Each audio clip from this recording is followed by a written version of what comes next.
yeah, what I've got planned is to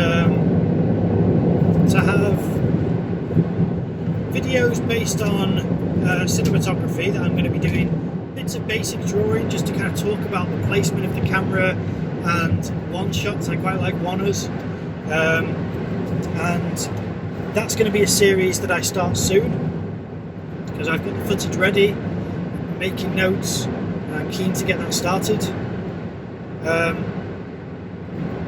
And aside from that, the podcast, I've been considering making it audio only just because a lot of podcasts are, and the work of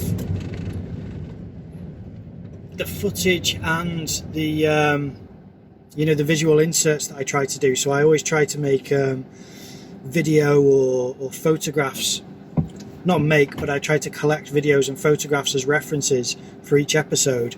I don't know if that's worth it. I don't know if people watch podcasts or if they listen to it like a radio show. So I'm not sure. I'm of two minds about that. Obviously, leave a comment if you feel strongly either way, because I'd like to know if you're keen on the visuals and you think, no, I really like to see the reference photos and I like to see the person being, interviewed. But if it doesn't matter, I might be able to get more guests because some people are too shy to be on camera. There's several people who I've spoken to I wanted to get as guests. I tell you what, there was one painter and I was admiring her work at an exhibition and I started talking to this guy and I thought, oh, he'd be a good guest. And then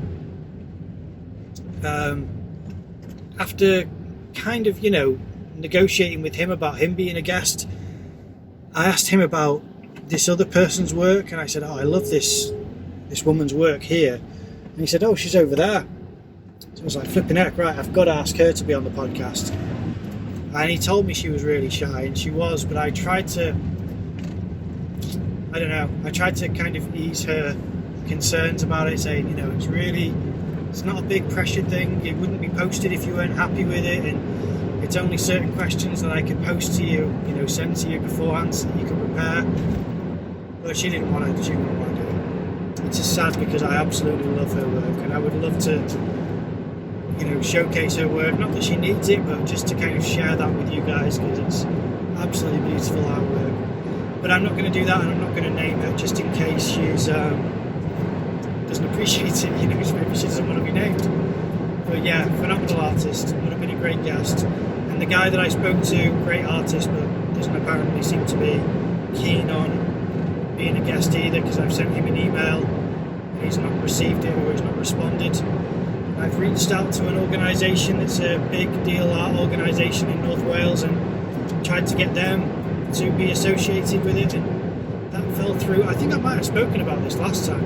Okay, so if I'm covering the same ground, let me just give you some fresh information by saying that what's new. I've done an ink drawing on cardboard and I quite like it. I think it hit a really nice point and then I went past that point. But it's okay because the point that I got to with it is still nice, I think, and quite impressive. But everyone that looks at it seems to agree that it was better when it was unfinished. So I'm going to post that as soon as I've filmed enough little bits and bobs to make it more of an interesting and engaging piece, a video I mean. And then I have another video coming out soon which I've filmed. I think I just need to film more in-between scenes because I've only got certain in-between scenes. The problem there is my moustache and little goatee thing here are growing and there's going to be a continuity error in the video and you probably won't notice, but it bothers me. So I'm thinking I'm growing this so that I can do more of the performance. I don't know if you watched the podcast where I talked about the performance. Basically, the reason why I've cut my hair and shaved my beard is because I wanted to do certain things with long hair and a beard that was a performance where I play 5 different characters. And 2 of the characters I can do with long hair and a beard, and I did that. And that's why I could cut my hair to this length and shave off my beard.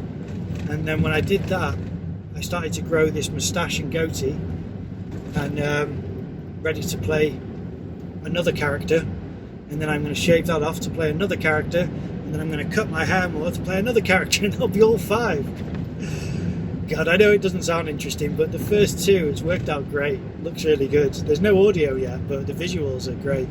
I haven't really worked out the audio. The way that I've worked out what I'm going to do is I'm going to get it visually first and then dub all the audio in, because I quite like the idea of having it in 2 separate recordings, you know, to have the moving parts and the characters all there, and then to try and dub a story on top and to try and make it make sense. It's going to be tricky because interviewing myself was tricky, so I think playing 5 parts in a performance is going to be very tricky. But because I've recorded the first 2, I'm going to base the 3rd off the first 2, and then I'm going to base the 4th off the 3, you know, and just keep doing it that way. It's like find the spaces for the other characters in between. That's the plan.